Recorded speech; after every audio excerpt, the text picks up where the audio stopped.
যুক্তরাষ্ট্রের ফ্লোরিডা থেকে আমি শহীদুল ইসলাম তালুকদার। দর্শক, একটা নিষ্পাপ শিশু তাকে কে না ভালোবাসে, ওই পাশের বাড়ির আন্টিও, কিন্তু সেই ভালোবাসার সাথে মায়ের ভালোবাসার তুলনা হবে না। সংগঠিত 5ই আগস্টের বিপ্লবকে আমরা সবাই মেনে নিছি, কিন্তু 15টি বছর ধরে তিলে তিলে তারা এই বিপ্লবকে প্রতিষ্ঠিত করেছেন। এই বিপ্লবের প্রতি তাদের যে মর্মবোধ, সেটা আমাদের হবে না। কথা বলবো ডক্টর মোহাম্মদ ইউনূসকে নিয়ে, কিন্তু সম্মানের দিক থেকে তিনি এতটাই উঁচুতে অবস্থান করেন, তার সম্পর্কে কথা বলার সাধ্য আমার কোথায়। কিন্তু যেহেতু তিনি আমাকে শাসন করার দায়িত্ব নিয়েছেন, আমাকে দেখভাল করার দায়িত্ব নিয়েছেন, অতএব আমার যদি কোথাও কষ্ট হয়, চিৎকার তো আমি করবই। 5ই আগস্টের সংগঠিত বিপ্লবে আমরা সম্মিলিত ছাত্র সমাজকে সম্মুখ সমরে দেখেছি, কিন্তু যখন দেখা গেল অস্ত্রধারী ছাত্রলীগ, পুলিশ, বিডিআর এবং সশস্ত্র বাহিনীর হাতে তারা মার খাচ্ছেন, তারা নিহত হচ্ছেন, রক্তাক্ত অবস্থায় তারা ছটফট করছেন রাস্তায় পড়ে, ঠিক সেই মুহূর্তে লক্ষ লক্ষ জনতা রাস্তায় নেমে এলো, অগণিত জনতা রাস্তায় নেমে এলো।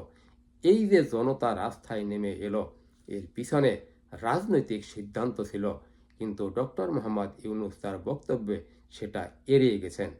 কেন এড়িয়ে গেলেন?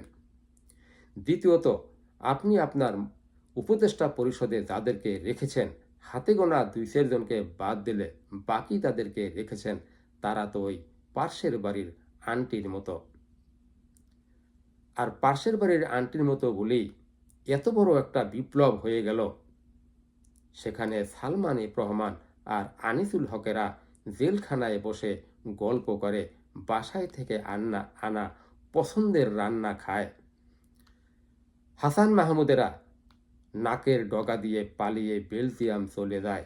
কিন্তু মনে রাখতে হবে, সালমান এফ রহমানরা জেলখানা বসে শুধু পছন্দের খাবার খায় না, পরিকল্পনাও করে। হাসান মাহমুদেরা বিদেশে গিয়ে শুধু বসে থাকে না, হাসিনাকে পরামর্শও দেয়। এসবের ভিত্তিতে আমরা প্রতি বিপ্লবের গুঞ্জন শুনতে পাই। কোনো ক্রমে এরকম একটা প্রতি বিপ্লব যদি ঘটে, ওই পাশের বাড়ির আন্টি দিয়ে আপনার কোনো কাজ হবে না। তখন আপনার আত্মরক্ষার জন্য এই 15 বছর ধরে এই বিপ্লবকে যারা সৃষ্টি করেছেন, তাদেরকে লাগবে। আমি আশা করব আপনার উপদেষ্টা পরিষদে তাদেরকে স্থান দিয়ে আপনার উপদেষ্টা পরিষদকে শক্তিশালী করবেন, যাতে করে এই বাংলাদেশে প্রতি বিপ্লব ঘটানোর সাহস কোনো শক্তি না পায়। দর্শক, আজকে এ পর্যন্তই।